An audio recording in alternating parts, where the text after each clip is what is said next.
Awesome, awesome. Hi, everyone. I am Kat Carbonaro, the marketing director at Astro Loyalty. So thank you so much for joining and thank you so much for hanging out. We had some technical difficulties, but they're all rectified now. No worries there. So in the chat, you'll see where I have like a little bit of an introduction. So feel free to type any comments that you have into the group chat there. If you have a question that you'd like Skarlet or myself to answer, you can drop them into the questions tab. So you'll see down below the chat box, there is a little questions area and you can put them in there and we'll address them at the end. And I'll keep an eye on the chat just in case questions are posed there as well. So without further ado, I'm going to introduce, we have Skarlet Rockwood here of Pet Business Marketer. So she is going to help us dissect the anatomy of a viral reel. So welcome, Skarlet. Thank you so much for having me on. I'm so excited to share this. All right, do you want to just dive in? Yeah, absolutely. Go for it. So I'm going to mute myself just in case my cat screams in the background. And yeah. All right, perfect. So yes, today we are talking about the anatomy of a viral reel. This is going to be a breakdown of the things that you can do to increase the likelihood of more people seeing your content, specifically your short form videos.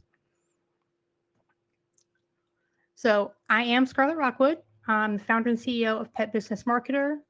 We do content marketing strategies and done-for-you marketing management for pet professionals. I have been collecting certifications like it's a game for many years in the marketing field, and I am a member of the Pet Industry Network, who is like the wonderful Astro has made a great job of doing the pop series with all the pin members, and I'm really excited to be a part of it. All right, so here's the deal. Your social media has one end game, and it's not actually to go viral. It is to get you sales. But, very big but, the more people who see your content, the higher your sales should be. If your content is converting, if it's doing its job of leading people through your customer journey, then the best way to get more people to come in and buy is to have more people see that content. So going viral, or even just viral for you, which is more than what you would otherwise get in terms of reach, is a good way to do that.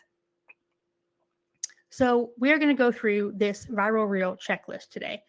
Firstly, every reel should have a 3-part structure. There is a 7-point hook checklist that we will go over that will basically give you ideas for how to make the hook more enticing. That's the first 3 seconds of the video that get people to stop the scroll. We have engagement triggers that are ways to get people to engage with your content more, because the more people like, save, share, comment, the more the algorithm will push that out for other people to see. And we'll also talk about the suspense ladder and the payoff, which you'll know what they are once we get to them. So every reel should have a 3-part structure. If you watch any kind of marketing content, whether it's from me, some of the other pin members, or anyone else that talks about how to make reels or short form videos, you've probably already heard of this structure. The first 3 seconds of your video needs to have what we call a hook. This grabs attention like the hook when you're going fishing. And the whole point of the hook is to stop people from scrolling, because if you don't get their attention immediately, they're just going to scroll past to the next thing. The next part is the meat, the actual content of your reel, which is the value that you're delivering. So whether it's something useful, entertaining, emotional, whether it's an insight or something educational, the actual value, this is like what you actually want to make your reel about. So this is kind of the first thing that you put together when you're having your content ideas. So you kind of start with the middle of the sandwich when you're deciding what to make a reel about. But you want to then decide how to get people to actually stop to watch that content. And then the final thing is your call to action. This is prompting your viewer to take action. If this is something that is a direct offer piece of content, like join my email list or purchase this product or something like that, then that is the CTA that you want people to convert to. But if you don't have something like that, you should always have some kind of call to action, whether it's asking them to follow you, leave a comment, share this with somebody that they think will benefit from it. So those are the 3 parts that every reel should have when you're putting it together. So looking back to the first part, the hook, there are 7 points that you can use to increase the likelihood of your hook actually catching somebody and getting them to stop. The first point is shock or surprise. So if there's something that is on that very first 3 seconds, or ideally even on the screen before the video actually starts playing, that's either just the frozen first frame of the video or text overlay or both, getting them to think what is actually happening here. And the text overlay itself, the verbal hook, can be very good for this. So getting them to think, wait, what's going on here, is a really good way to use a hook. The next part is contradiction, something that tells people, what they've already think is true or what they normally do is either wrong, or there's a better way to do it, or there's a different way, or there's a different piece of information. This is like the myth busting type content. So it could be things like,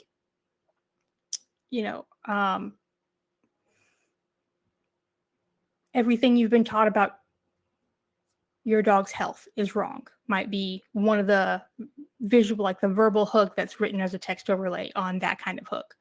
Or it could be like the TikTok hacks are also this kind of hook, where it's like you think it should be done this way, but there's actually a better way to do it, even if it's a better way to open a ketchup bottle, right? So that is that contradiction hook.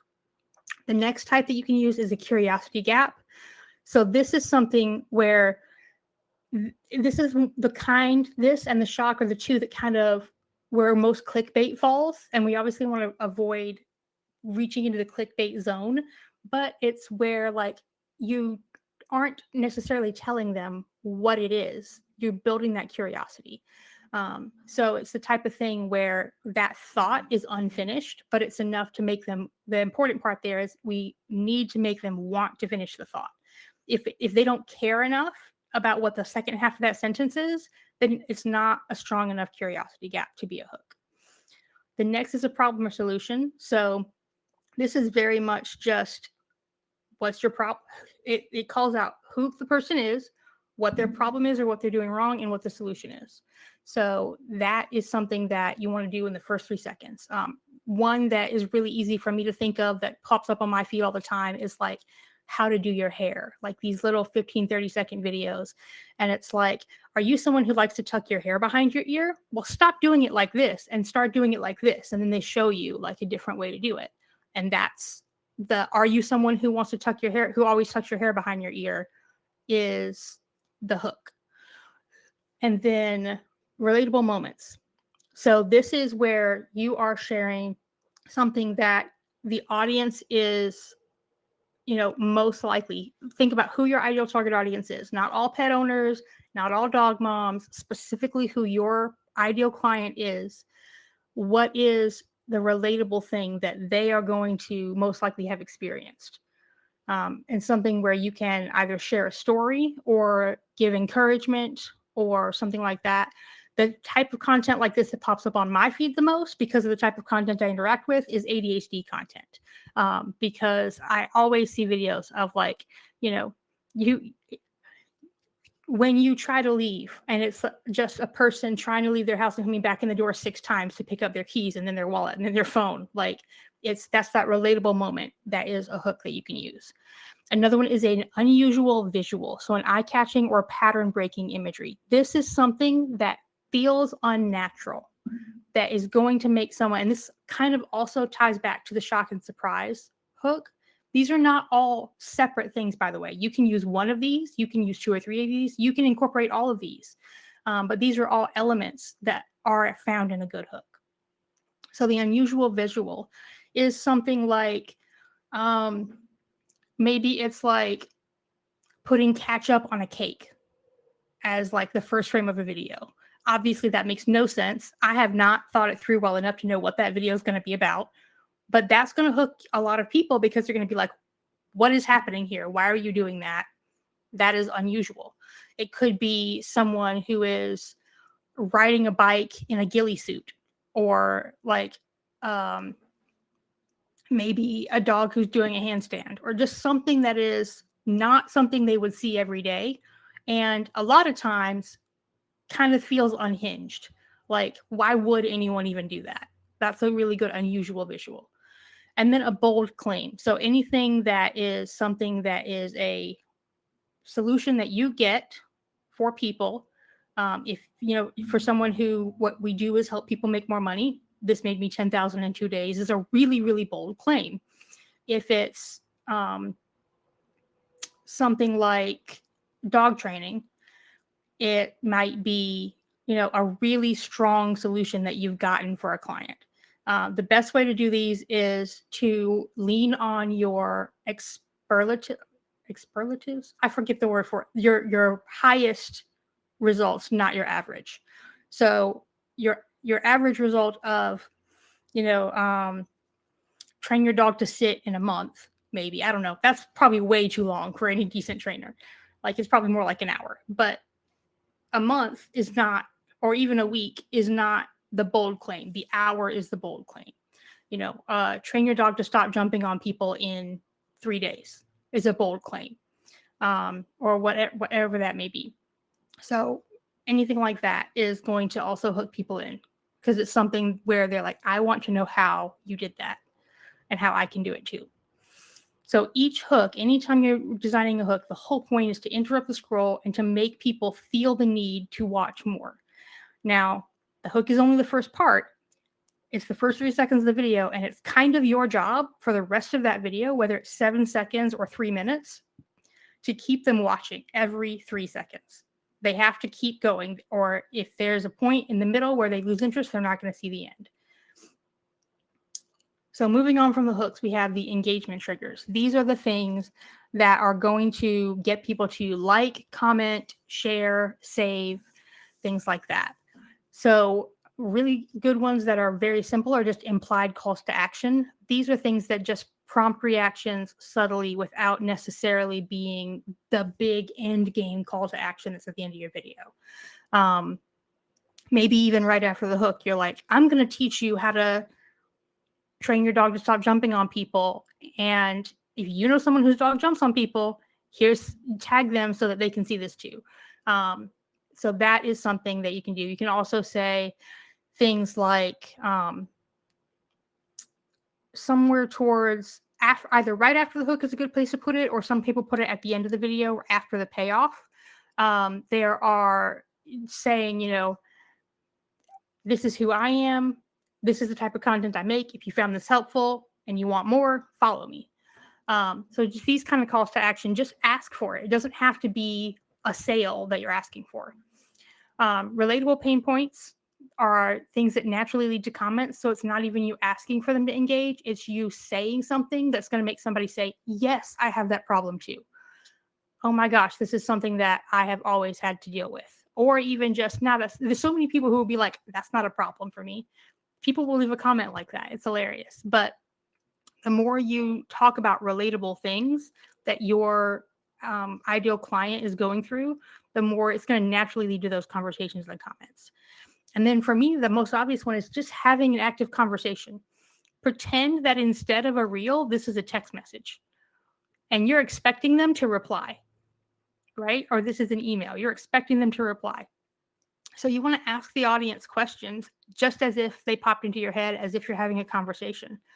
So it might be something like, okay, I'm making this enrichment box. I'm showing you how to do it. Here's how to do this, this, and this. I really like this brand of treats. I don't know. Do you have another one that you like better? Let me know in the comments. Like, that's a really good active conversation. Or like, I like to tie it up this way. It's a little bit fiddly. Do you have another way that you like to tie it better? Like, those are active conversation pieces that are just like if you were showing somebody in real life and you were asking them for feedback. You can do the same thing here. And then Easter eggs. Hidden messages are jokes that fans will point out. Sometimes, like the subtler version of this is just interesting things like being here with my background. A lot of people have left comments on my videos just to tell me they like my cherry blossoms, or to say they want to know what these pictures say and they want a closer look at them. That is more engaging than if I was just up against this other wall that has nothing on it and it's just that beige wall. So that is something that is visually going to be an engagement trigger. But you can step this up a little. What if I had a shelf back here that had like a like container of mustard on it? Why is that there? People are going to comment to ask you what the heck that jar of mustard is doing there. And people will do that on purpose.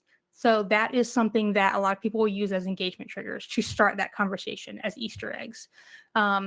Sometimes they'll make inside jokes from previous videos or from pop culture that people will pick up on. Sometimes they will do things wrong intentionally. So, or in a way that makes people uncomfortable intentionally. So let's say it was, I'm sorry, all the videos on my feed are about cooking and ADHD. So forgive me if that's where all my examples come from. But let's say it was an example about like how to make an omelet. And you crack the eggs in just an absurd way, but you don't say anything about it. Like instead of, I know there's one person who, instead of like naturally you would hit the egg on a counter or something and then pour it open, he just drops them all into the pan and then picks the shells out. And he doesn't say anything about it. He's not like, this is the way I do it. He just does it. And that is kind of a hidden thing that people are always commenting like, why are you doing it that way? So it's really funny and it keeps people engaged and it starts conversations as well. I've seen conversations on that type of video go back and forth of like, it's actually easier that way, or it actually keeps the shells from getting, or it's this or that. They will have conversations with each other without you if your engagement triggers are good enough. And obviously all that engagement is going to boost it to more people seeing the content. And also those people who engage will see more of that content as well. The suspense ladder. So when I said the hook is their job is to get their attention in that first 3 seconds, and then you have to keep their attention the whole way through, that's the point of a suspense ladder. So you have to think at every point in your video, starting with teasing your outcome early. They need to know what kind of content they're getting. If it's just a video of, there was one, I'm in a few, networking mentorship groups where we show each other our content and talk about like, how could this be better? What do we want to do? There's one person in there who was posting video and he's like, how can I make this better? And it was just him going about his morning routine. Like it was turning off his alarm clock, getting up, making breakfast, brushing his teeth, whatever. And it was like a full minute video. And at the end, you finally see him like get on stage and sing because he's a musician. Until the end, you have no idea he's a musician.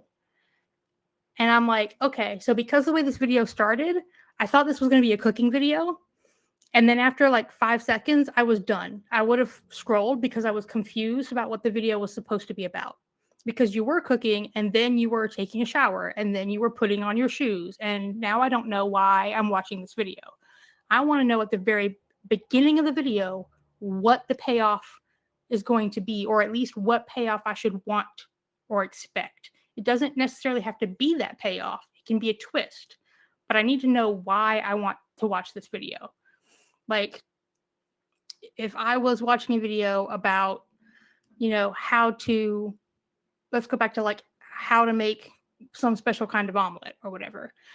If the video starts out with how to make an omelet that's only 100 calories and fills you up all morning, then I'm going to watch the whole video, even though I'm not going to see that omelet until the end. But if it's just a video that says nothing and it's just him going to silently cracking eggs, I'm like, why do I care about this particular omelet? Okay. I don't know what's special about it. So that's why teasing those outcomes early in your hooks is very important. Cliffhangers throughout are small moments of unresolved tension that are basically like mini hooks that keep people going. So I'm going to use one example of a video. I did an audit for someone recently. And this video is a perfect example in my mind of this. It was, they were taking their dog to their favorite store to get their favorite treats, or I think get a delivery of their favorite treat box that had come in. And that hook was very clear. We're going to the store, we're going to get our favorite, XYZ treat boxes just came in. And it's like them getting the dog dressed, putting on his little booties, walking down the sidewalk, checking, walking in the store, every little bit is moving me through, very quickly from one piece of the story to the next. And the only place where it fell apart was at the end. There was not the payoff that I would have wanted. So at the end, they picked up the box, which was like what you'd expect, your normal like bark box style cardboard box, no telling what's in it but the branding on it. And then they just were like, hey, here's the box. And the video was ended. I'm like, I want to see the dog get his treat. There's no payoff there. So that was the only problem with that video. But all the way throughout, I'm sticking around. Every 2 to 3 seconds, they're cutting to the next part of the story because I want to see the payoff of the dog getting his treat. So that was the only feedback I had on that was like, where's the payoff? But the rest of that, the cliffhangers throughout and the escalation there of that suspense ladder was very good right up until the end. So the escalation, you want things to move along quickly. So you'd be surprised how long small intervals feel in a short form video when people are consuming that high level of content. So in a normal conversation, there are naturally pauses of, 1 to even 3 to 5 seconds while you're thinking about the next thing you're going to say. You can use tools. I personally love Descript for this because it's like a 1-button click that will remove the excess air between your talking. So I do this in all my long form videos for YouTube, my training videos, but also a lot of my short form videos where I'm talking for a minute or more. I will go in and I will cut out anything longer than half a second pause. And that will keep things going, because if somebody has those longer pauses in conversation, especially if you're like me, where your brain is going 90 miles an hour and you've got to lay those tracks before you can get a word out, then you're going to lose people because they're going to get tired of how long it takes you to say something. Especially there are so many people, and like we've become like this to such a degree that a lot of people, myself included, will watch longer videos like YouTube videos on 2x because they're tired of waiting for you to get to the point. But you can't really do that on a short form video. So you want to make sure that you keep those intervals quick when you're going from one thing to the other. And then the next thing is delayed gratification. That is just making sure that your payoff is actually at the end, right? So whether it's a twist or a solution or the thing that you said you were going to give them, like the dog getting their favorite treats, that should be at the end of the video. Otherwise, if you give me the answer a minute and a half into a 3-minute video, I'm probably done watching the video. Like, if you are going to tell me how to solve a problem, then you tell me how to solve it, and then you've got another minute and a half of just droning on about why that solution is important or why you think it's the best or anything like that, I'm going to miss that content because I've already gotten my solution. I'm gone. All that should go ahead of the payoff, and the payoff should be at the end. So that is a suspense ladder. And the reason it's a ladder is because you're building that suspense all the way to the end until you get to the actual ending. Don't put the ending in the middle, and don't let people get bored in the middle. And then the end of the video, the payoff. This is what determines mostly how many people share the video and how many people save the video, right? I watch tons of recipe videos, and they are, whether or not I'm going to save the recipe is once I find out at the end what it looks like and what all is actually in it. Like before, in the middle where you have only told me half of what's in it, I'm not going to do that yet. So if you're telling me this and at the end, it doesn't look like what I think it should, or it doesn't look appetizing, I'm not going to save it. Same thing for if it's a valuable lesson that you want to share with somebody, or very relatable entertainment that you're going to share with your best friend. If the payoff, the end of the joke isn't funny, then you're not going to share it. So thinking about the value of the payoff and making sure that they are getting what they have asked for is extremely important. It's like also the end of a movie, the end of a book. If you're disappointed in the ending, it doesn't matter how good the 80% of the book was. You got to make sure that the payoff is there and that it's in the right place. So make sure you deliver on that hook. Make sure they feel like they got what they sat through it for. That they didn't waste that minute and a half or even 7 seconds of their lives.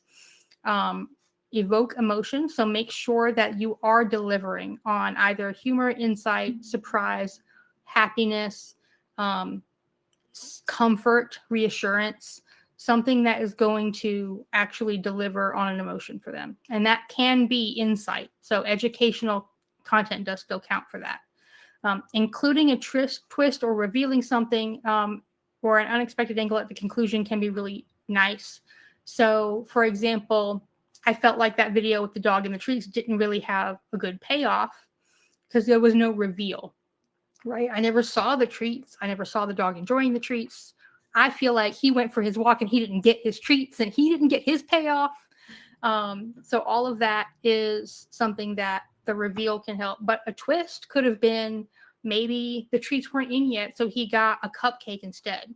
Or maybe they were, but it was, oh, look, they included this extra bonus in the box. There's a lot of different ways you can do a twist or a reveal. But having something there where, there's something for them to bite into, where they feel like they got what they waited for. And then encouraging sharing. So anything that is going to make people think, this is me, this is something I relate to, or this is my relationship with my friend. I have a best friend who I never see anymore because she lives all the way across the state now. And every day she probably emails me like 6 different short form videos about friendship. And it's literally just like the kind of rehashing the same idea of like, your best friend is the person that you can call and talk to for 3 hours about how bad your day was, even if you haven't seen them in 3 years. Like, it's those kind of videos that she sends me all the time. And because of the emotion that evokes in the payoff, it encourages her to share that with me. So now that you have the whole formula, here are some pro tips to help you put it all together. A lot of the thing that people get stuck on is not the bits and pieces of how to do it, but what to talk about. So the easiest thing to build your viral content topics on is the lowest common denominator topics. What I mean by that is the thing that the highest percentage of your ideal client avatar is going to relate to. So, for example, there is some content that does really well because it's aspirational and motivational. And it's like, a guy getting into a private jet and then getting out and getting into a limousine. And it might be talking about making money. Who knows? And because of what it's talking about, it kind of works. But if it was about travel hacks, very few people would find that useful because that is not the lowest common denominator experience of most people who are traveling.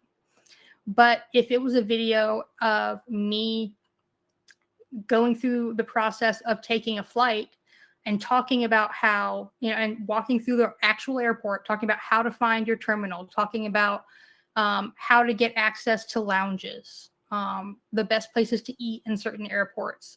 Those are a lower common denominator of content because the higher number of people that are interested in travel are going to experience that and want that information. So you want to not overgeneralize to where you're not talking to your ideal client, but you want the lowest common denominator that your ideal client is experienced or interested in. So for me, like, I am someone who talks a lot about content marketing. I talk a lot about productivity, especially as a neurodivergent business owner, as a solopreneur in the pet industry. That's kind of where a lot of my content centers around. But if I talked about exclusively, let's say, the experience of, you know what? I'm going to make a reel about how everything flies out of your head when you're in the middle of a presentation if you have ADHD. But let's say it was something that, I, as a content marketer, experience a lot, but it's only something like a marketing director experiences. It's not something that a pet business owner experiences. That's not going to go viral for pet business owners because it's not something most of them experience, only if they are also working as their marketing director. So maybe it's something like how I'm managing 5 or 10 different social media platforms at any given time, right? For a bunch of different brands.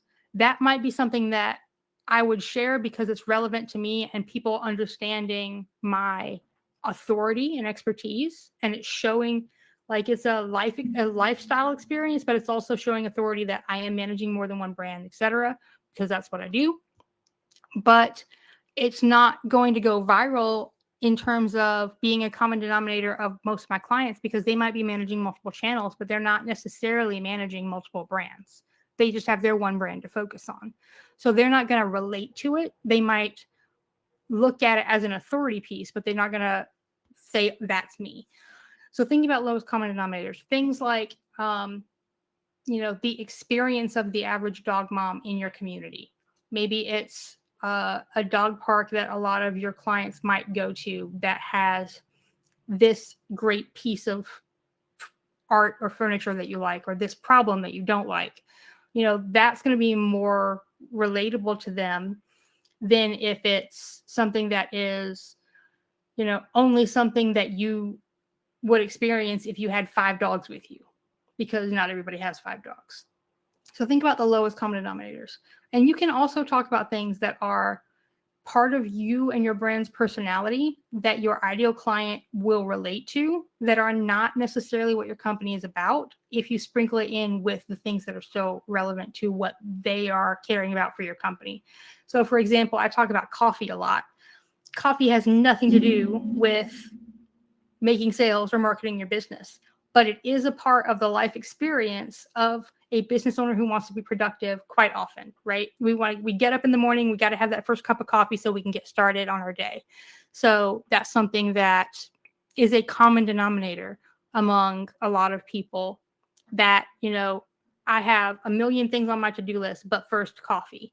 And that's the kind of thing that is a lower common denominator, even though it's not necessarily like, it's not so generalized, because I'm going to talk about it in the context of like getting done as a business owner. And then the more you post, you're going to post more than you think you need to. This is with the caveat of only what you can sustain without burning yourself out, right? But there's a lot of people who are like, if I just want people to know I'm open, can I post once a month or once a week? And I'm like, honestly, if all you want is for somebody to come to your account and know that your business isn't closed, yes.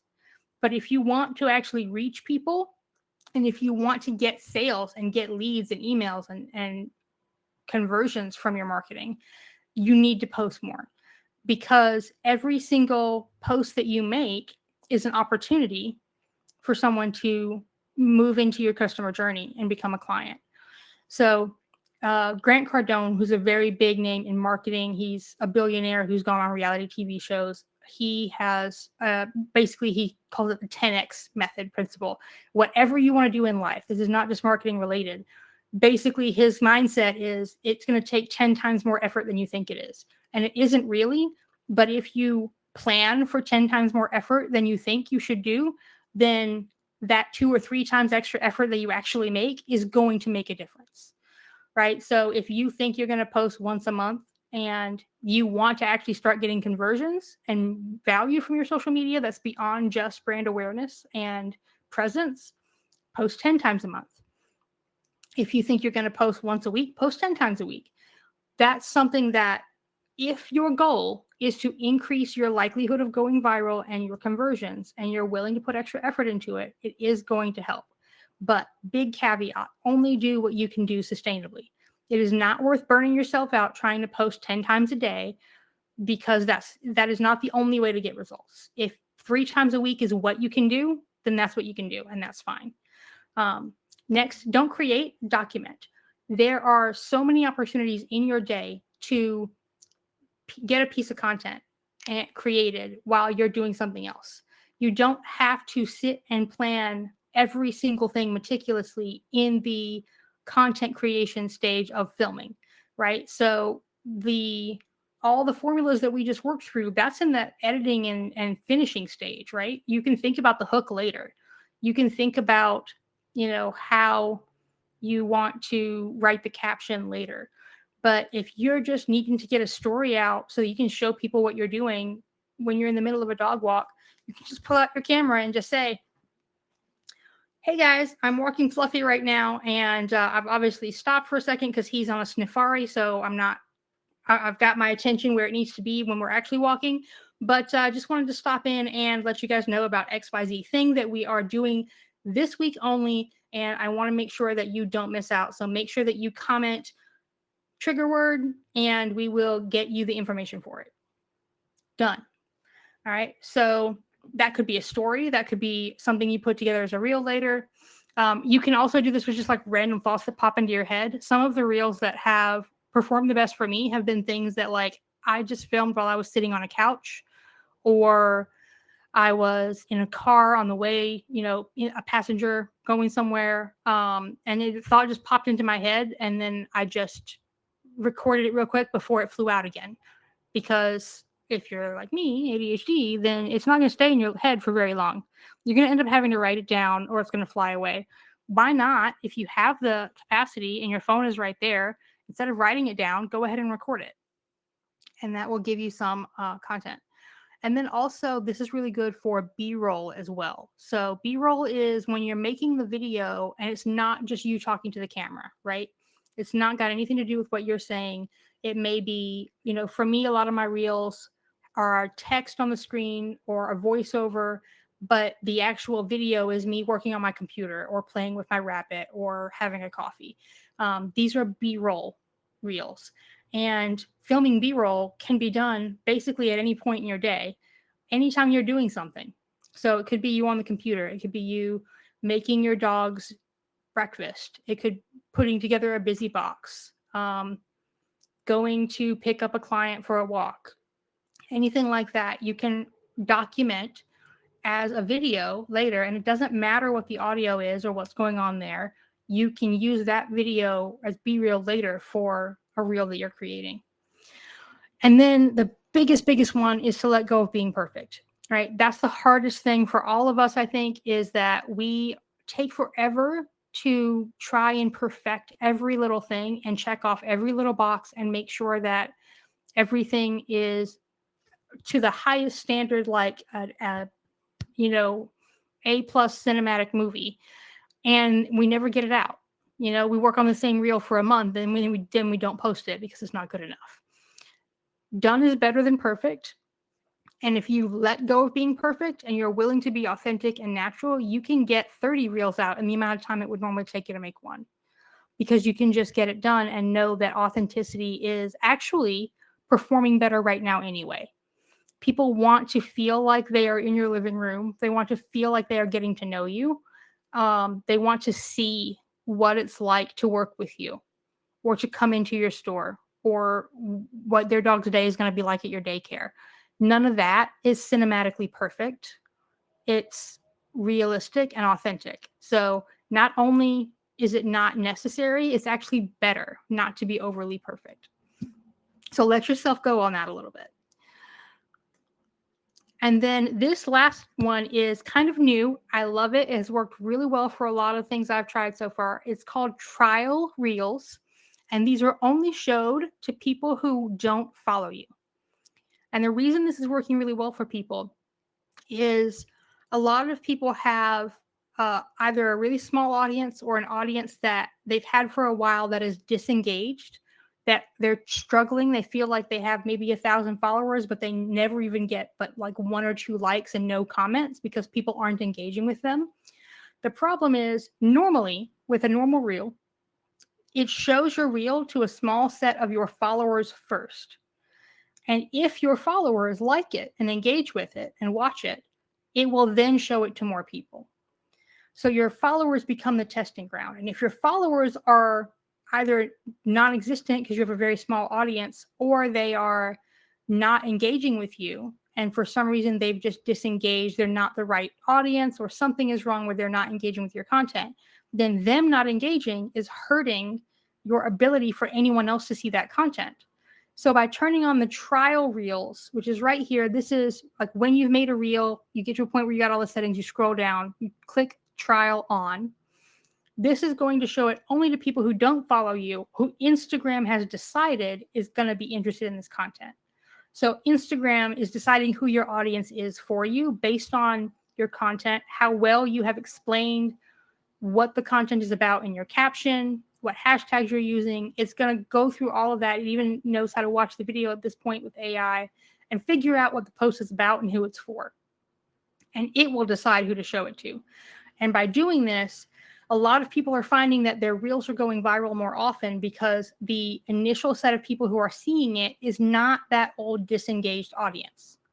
It's new people who are selected by the algorithm specifically as likely to be interested in this content. So give it a try, see if it works for you. What happens is nobody, while it's a trial reel, your followers can't see it. But once it takes off, if you want to, you can basically then publish it as a normal reel, and it will then show up on your page and your followers can also see it. But once it has already taken off. I'm not sure. It looks like you're asking a question, Kat, but I can't actually hear you. Oh no, I'm just talking to myself. Okay. But I've never done that before, and because I didn't really know what it was. So yeah, it's fairly new. It's working out really well for a lot of people. A lot of bigger creators have found it really useful in finding new audience and growing their followers as well. So that, because to grow your account, you want that pie chart of who's seeing your content to be significantly more non-followers than followers. All right, that's it. I'm really happy to have shared that with all of you. I hope it made sense and I wasn't too ADHD incoherent. And if there are any questions, I have one more thing to share with you afterwards, but first I want to see if we have any questions. Awesome. So I'm going to pop a question up in the screen from Bethany. So does the reel have to be you in the store? You, the store owner, staring in at it, or can it be a team member or a higher content creator? We are a store that's been in business for 50 years, and I think people would want to see the owners, but I don't know, or do they? So it can be any of the above. It depends on what type of store you have and how big your staff are. Because if you have a staff, then your relationship, your clients who come in, your customers who come in once a week to get their dogs, supplies, they're going to be interacting with those staff members just as often or more often than they're interacting with you. So having your whole staff involved, almost like the cast of The Office, is going to work, is what I think I love the best for retail stores that have multiple staff. Being there as the owner is great for content that is authority content. Like if you're talking about, like if you are the owner of the dog grooming shop and you have 4 groomers under you, as the owner and introducing yourself as the owner, you do have a little bit higher perceived authority when you're telling them tips about why something is the way that it is or how something works. But your groomers can also build their own authority there too if they want to introduce themselves as a groomer who's certified in XYZ and been doing it XYZ years. So it just depends on who you want your clients to have a relationship with, just you or all your staff. So that's who you want to have involved. There are a lot of places, just because they're so busy, they don't really feel like they have time, who have hired a in-house content creator or contractor to come over and be the face of their store. And that works out really well too. You just have to make sure that you have that planned out that way. So it may just really what's going to happen is the average person is going to assume that they are one of your staff members and that staff member just is the face of the store. And that's fine. Just know that when people come in, that feeling of, hey, I saw my, when you walk into Walmart and you see your best friend and you talk to him for a couple minutes before you keep shopping, like that is the same thing that's going to happen when they come in and they see whoever's on your content, right? That's the person they're going to feel like is the friend they can talk to, because that's what we call the parasocial relationship, which is basically the weird phenomenon in our brain that creates a one-way relationship with someone that we see and hear often. So when we watch a movie or a TV show a lot, we feel like we get to know the actor in a way that we wouldn't if we just saw their picture. We feel like we store their memories in the same part of our brain as we do our friends and family. It's really weird. Even though we've never had a conversation with them, we begin to feel like we know them. And that's what being on camera is going to also give you when you are thinking about who's going to be on camera. So if you want people to feel like they're best buddies with all of your staff, you want as many of those people on camera as possible. However, whatever works for you sustainably, if one person is really good at it and has time for it and it frees up other people to do their jobs, that's also totally fine. Awesome. So I have another one. So we have Kiki. So she says, you mentioned using hashtags and the caption when trying the trial reels. What type of things should be in the descriptions and the hashtags? And also, does the hashtags being in the description or comment section make a difference? I've seen it both ways when scrolling. I love that question. Oh, and that was a great answer, by the way. Awesome. Yes. Yes. Love this question. So firstly, the quicker answer, hashtags in comment or description does not matter. There have been times where it did matter. It no longer does. The algorithm has changed, has gotten smarter. It can read the hashtags no matter which one they're in. And one cool thing about hashtags that has changed in the last year or so is that they're not as hard anymore to get right. They used to require a lot of research. What was important was trying to rank at the top of these hashtags because people could follow hashtags. So you wanted your content to get pushed out to those people as if they were following you. And you ranking at the top of the hashtags is how you did that. That's not how the algorithm works anymore. That function doesn't even exist anymore. Now the reason hashtag matters are entirely for SEO. So what's important, you using your hashtags, and also in your caption, when you're writing your caption, think of it the same way you would think of writing a blog post for SEO. What keywords are in there that Instagram can use to decide what your content is about and who it's for? So I like to use 3 methods or 3 different things when I'm thinking of what my hashtag should be for a specific post. Who the post is for, what the post is about, and why they should care or what they get out of it. Like what the benefit or the payoff is. So if it's something like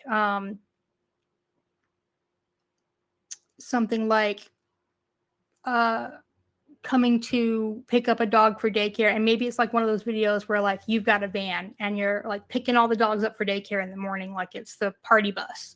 You're going to have some hashtags that are related to your ideal client, like Dog Moms of New York or whatever that is.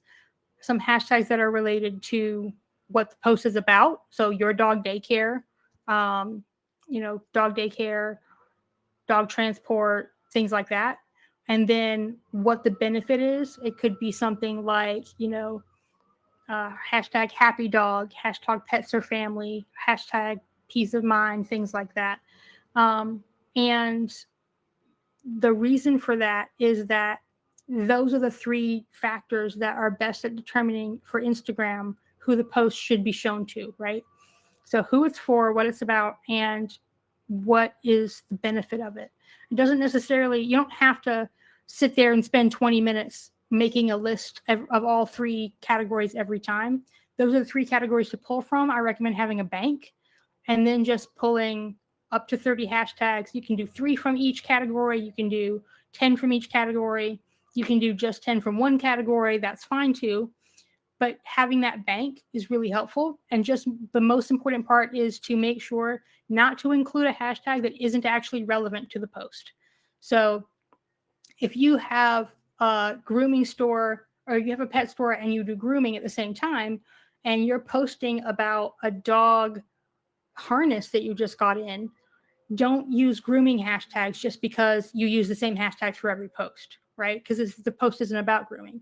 So those are the things that you want to think about: is who it's for, what it's about, what the benefit is, and make sure every hashtag you use in a post is relevant to that post. And the same thing for the keywords in the actual caption as well, if you use anything there.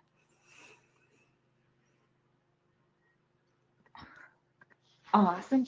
So let me pop into the chat here. Oh, and then for those of you that came in late, when the event ends, if you just hang out in the room, so don't leave, you just hang out, it'll start to auto replay and you'll be able to watch the beginning. And then you'll get an email that has the link where you can watch the whole thing. So let's see, we got a couple new questions. So let's see. So Brittany, are there resources that help in providing a guideline on what topics are safe and what topics to avoid to protect our brand and not offend clients? It's a good question. So I'm sure there are plenty of articles out there. There are definitely things like ChatGPT that you could ask, what is the potential for this being a shitstorm of, like, whether it's a too controversial topic. But the reality is that's the kind of thing that's just so personal that it's very difficult to, it depends on your brand and who your ideal client is, of what is going to be value content and what's going to be controversial content that's going to get you canceled, because who you're talking to and what your core values are aren't the same. If I'm, for example, my core values include fear-free positive reinforcement training only and adopt, don't shop. So that's what I talk about, and that's who I work with. I have turned down working with balanced trainers who have gotten very mad at me and had arguments with me in the DMs because I wouldn't work with them. But I'm like, it's not about you. It's not, I don't want you to be offended, but that would not represent my core values properly. And that would be a mixed signal to my audience. And I don't want to do that. Absolutely. Same thing for breeders. I don't typically work with breeders for the same reason. Do I think that means every breeder is a horrible person? No. Do I think that means there's not some reason for breeding to exist in certain situations, especially for like very specialized service dog needs? Sure. But if I'm going to talk about adopt, don't shop all the time, I can't also open a pet shop, help somebody else do that. So there are things that are perfectly normal. If you're a trainer and you are someone who does puppy classes, working with breeders and talking about that relationship constantly makes perfect sense. If you're a dog rescue, it doesn't. So there's going to be the average ChatGPT conversation or article out there that's going to tell you, some basic guidelines, but it's just so personal. It's really hard to say, what might piss somebody off. Knowing who your audience is and that they have the same core values as you is what's most important there. And, and also being okay with the fact that you are going to piss some people off no matter what you do, right? The best, most likely content to go viral is going to be polarizing. It's the kind of content people either love or hate. If you try to stay lukewarm and avoid that, then it's going to be much more difficult for you to reach more people, because people need to, honestly, hate comments make you money. I'm going to be honest. There's a lot of people out there who their content went viral because of the haters in the comments. On my feed, that's like the fitness girlies who are still 200 pounds who are posting their workouts, right? They get lots of hate comments. And they go viral because of it. And Facebook gives them money because they went viral, right? So don't focus on what your core values are, what feels right to you, what feels good, and what feels authentic. And don't be scared to say something you truly believe in just because it might piss somebody off. Yeah, absolutely. And, Brittany clarified a little bit. It's like, wanting to help out people that have dogs that are poop eaters and making a video about that. And so you bring up an excellent point there. So like I have found that more times like these messages are best conveyed through humor. So one of my favorite reels from like by one of our retailers from like several years back, they did a whole reel about like extendable leashes. But there wasn't a dog in the video. Basically, it was one store owner that was holding the leash, and then he clipped the end of it to his co-owner. And then she ran around on her hands and knees and started getting tangled around displays and just, basically demonstrating all the goofy ways in which, this leash could get you in trouble. And they used that as a way to talk about some of the leash alternatives that they had in their store. But they never shamed anybody about, using an extendable leash, which I still think is, relevant for people that have mobility issues or, you're not walking around the city or something like that. So I think it's as long as you're not, passing judgment on anybody for, using those methods or what you're talking about and kind of offer a solution or an alternative, I think people would find that incredibly, incredibly helpful. Yeah, I agree. The less judgmental and the more helpful your intent of your content is, the better that's going to be perceived. And also, like going back to the using humor for something that's not necessarily controversial, but just something people get the ick about and don't like talking about, like the poop thing. That actually reminds me of one of my former clients was a pet specific turf, and it has a lot of different features. It lets grass grow through it. You can treat it like you don't have to worry about cleaning it specially or anything like that because it like lets all of the waste, like liquid waste, go through. And like a lot of people would comment on their videos, like, what about the solid waste? What about the poop? You have to pick that up. And I'm like, basically the answer was like, you also do that on regular grass. Like you also should pick it up there. Yeah. And when they're demonstrating, they have videos demonstrating, like they'll pour through like water or apple juice or whatever to like show that it goes through. And then like when they were representing the solid waste, they would use a Snickers bar. Like instead of like fake poop or something like it looks like poop, they're just like a Snickers bar, and they're like, they just like reach down with a poop bag and pick it up, and they're like, this is how you do it, the same as normal grass. That's like smart. Or like one of those little poop emoji doll, like little squeaky toy. Yeah, that would be cute too. Yeah. Ways to do it funny. Let's see. Brittany had another awesome question. This one I think about myself. So she asks, do you find a benefit in posting to both Facebook and Instagram, or do Reels tend to do better in one or the other? And maybe adding TikTok to that equation as well, because I know some of us are kind of trying to get our feet wet there too. Yeah. So the short answer is, if you post it in one place, let's say you get 1,000 views on Instagram and you only posted it on Instagram, then you're just automatically signing up for 0 views on Facebook and TikTok. If you just put it in all 3 places and you only get 500 views on Facebook and 200 views on TikTok, now you have 1,700 views. Why not do it that way? Like, it's not that much extra work. Don't worry about that. You're also, if you're not posting in both places, that means you're doubling the amount of content you have to create if you're on both channels. So that's also something to consider, is like, why make 2 different posts for today if you can make 1 post for today on Instagram and Facebook? Now, it is, in my experience, true that Instagram does get better performance for Reels for a lot of my clients. It's kind of 50-50, like it's kind of case by case basis though. I have some clients that for some reason take off really well on Facebook. Some people who their Reels do really well on Instagram, but on Facebook they completely flop, and their photos do much better on Facebook than their Reels do. So in terms of what does better where, it's just keep testing. Reels and carousels both do really well on Instagram right now, but if you want to put them everywhere else and they don't perform as well, that's fine. Versus if you're not going to put them there. Like, if the question is make the post or don't make the post, that's just signing up for zero views. However, if the question is make the post or adjust the post, that's something you may be worth considering, where you have a reel and you can make the reel post the exact same post, but with a picture on Facebook, because you've looked at your insights and you've tested and you know that pictures work better on Facebook.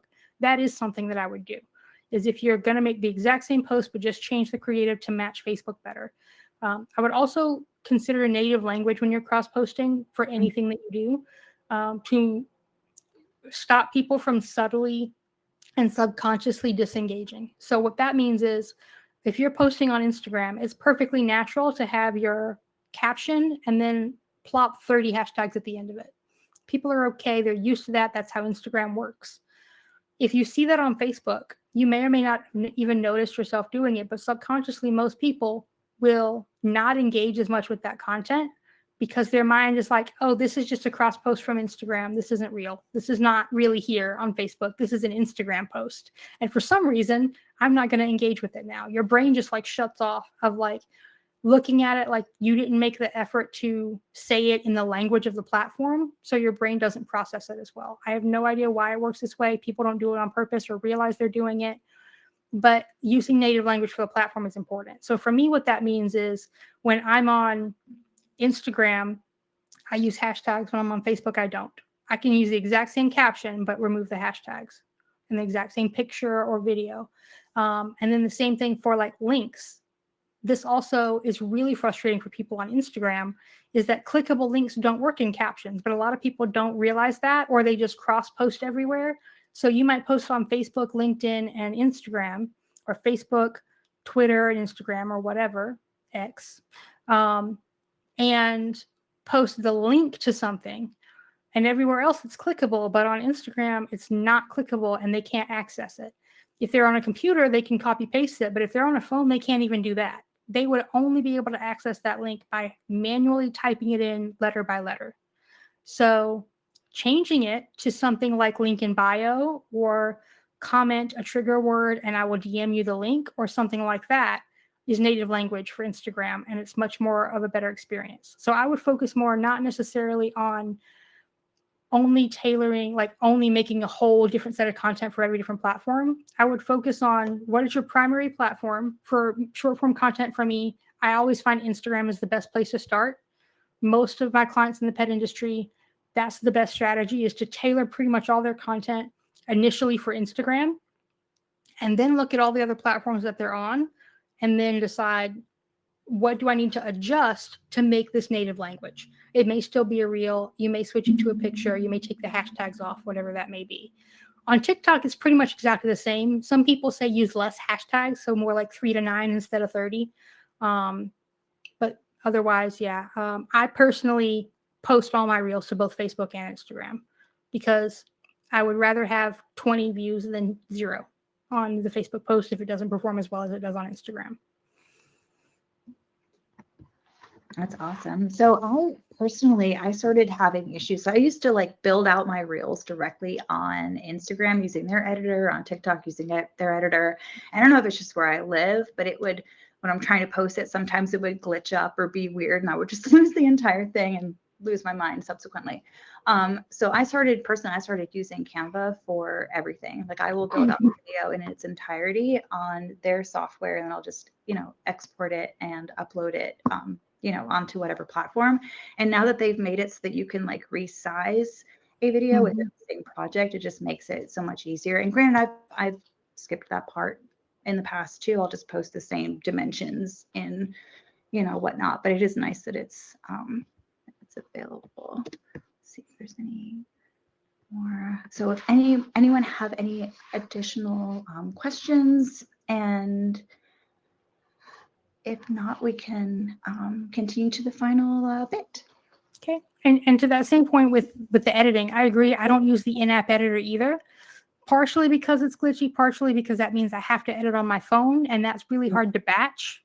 So for me, what I like to do is I use Canva for things that are like a B-roll content. If it does not require captions on a voiceover, then I will use Canva.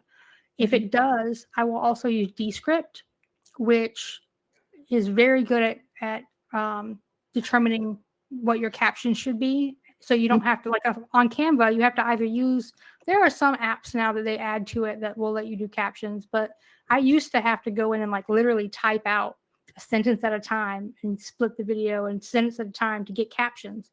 But now with Descript, I just go in and I click one button and I read through the captions to make sure that they're right. And it's just like adding captions if you do it in Instagram, where it's all automated CCTV style. And I another thing I'll recommend, not, it's kind of part of a viral formula, kind of just a best practice all the time, is if there's any kind of conversation voiceover on your caption, if it's not just B-roll with music, if there's something people will need to hear, then you need to caption it. You need to auto caption the video, because so many people are watching with their sound off, either because they don't want to disturb the people around them or they can't. And there are videos, like there are creators I love who 80% of the time they caption their videos, and the 20% of the time that they don't, I typically just don't watch that video. When I'm the first 3 seconds, if I see someone talking and there's no caption, I keep scrolling. And that's a lot of people now, because if you are not in a situation where you can or you want to turn the sound up, it's very important to be able to still understand what's happening. That's so true. That's so true. I didn't even think about that. Awesome. All right. We good on questions? Is that everything? I think so. Yeah. So you can go into your final bit. Awesome. Okay. So basically, this is just me telling you, if you found this helpful and you would like more stuff like this and more access to ask me more questions anytime that they come up, I have a completely free community for you. If you've ever been in like Circle or School or any other communities like that, it's kind of similar to that. But it has free trainings and resources. I will occasionally go in and add more free trainings, do free like webinars similar to this that are live. I'll sometimes come in and have expert interviews, and I will share a lot of, basically all of my free resources are stored here. Instead of saying, sign up for this one thing and this thing tomorrow and give me your email 20 times, everything lives here. And all of my free resources are there. It's also where you can find information about how to upgrade to my programs as well if you would like deeper support. So I recommend going to go.petbusinessmarketer.com/community. And there's also a link. I believe you said there's a link feature where we added the link as well. So there's a button in the chat for everyone. And I'm not sure if there's something we need to do to make that button come up or if people can already see it. Oh yeah, I just popped it up. Did everybody see it? Beautiful. Yes. Not, I'll put it in the chat. Go join there. Does not cost absolutely anything. I do not know if that will be true forever. I may end up starting to charge for this entry-level community, at least some. So go get it now while it's still free. Because if you're in, if I do start charging, if you're in, you're not going to get charged. So get in there. Be part of, join the community. It just opened like a week ago. There's already like 60 or 70 people in there who are jamming it. So check it out. And there's so much great content in there to help you get your marketing under control, even figure out what you're doing in the first place and where you're at, what your next marketing move needs to be, and then how to do it.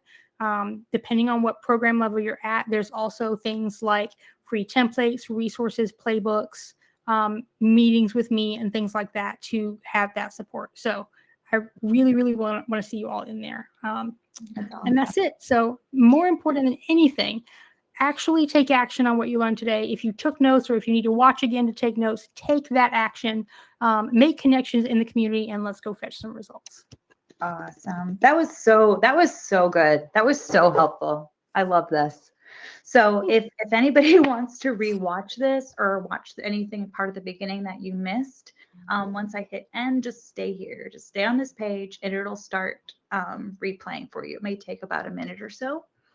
But yeah, thank you for everyone who came out. That was awesome. And we're going to continue to do these things. If I have to repeat hosts, I will, because every time you guys bring major knowledge to the table. That was awesome. That was extensive. Yay. Yay. All right, cool. Thank you. Yeah, I have some video. I actually feel motivated. It's very rare that I feel motivated to make a video. I get so overwhelmed with like all the editing and everything, but like I'm going to dig into all of that. What was it? The Descript. I'm going to dig into that. That's exciting. I love learning about new tools. So awesome. It's my absolute favorite. It saves me, especially because I do long form video as well. It saves me so much time. I used to edit in like a standard. I use Camtasia. A lot of people use like Premiere Pro or things like that. Your standard old fashioned like editing software. I don't say old fashioned, normal, I guess, where you go through and you watch to the point, and if you want to cut something out, you cut it and you edit it. And if you wanted to cut out every single and ah and so in an hour-long video like that, I could spend all day editing one video to a point where I just gave up and left them in. But there were also things like retakes where you had to watch through and then find like, okay, I stopped in the middle of this sentence because I fumbled and then I started over again. So I need to cut the first part out. All of that, doing it manually, does take a long time, to where I'd say 2 to even 6 times longer than the actual end result of the video is how long it would take you to edit it. But with Descript, it rarely takes me longer than the actual length of the video to edit it. And then I'll like, if I'm really want to, I'll like watch it through one more time just to make sure that it's all right. But I just one click, remove any dead space, one click to remove any ums and ahs. You know, there's also a feature where you can click and it will find your retakes where you said the same thing twice in a row so that you can select which one to keep. Wow. And like that, not having to scan through and do that is amazing. The one thing that you cannot do on a normal editing software that I'm in love with is eye contact. So if you're like me and you look at the screen, or you look at, you know, something else where your face is at the camera, but your eyes are all over the place, or just not right at the camera, it has the ability to shift your eye contact in one click for a video. So you can be looking at the camera even if you weren't looking at the camera. It's beautiful. That's so cool. And I'm definitely going to sign up for your group and everything, because a lot of the issues that I have is just coming up with ideas. So it always makes me excited when you have like inspiration or like a roadmap to like get started. So yes, Awesome. All right. So I'll be posting a replay of this on our YouTube channel. When you guys use the link to get back in here, you'll be able to access all the stuff that we shared in the chat, all the questions there. So the replay will not have that on YouTube. All right. So I'm going to end.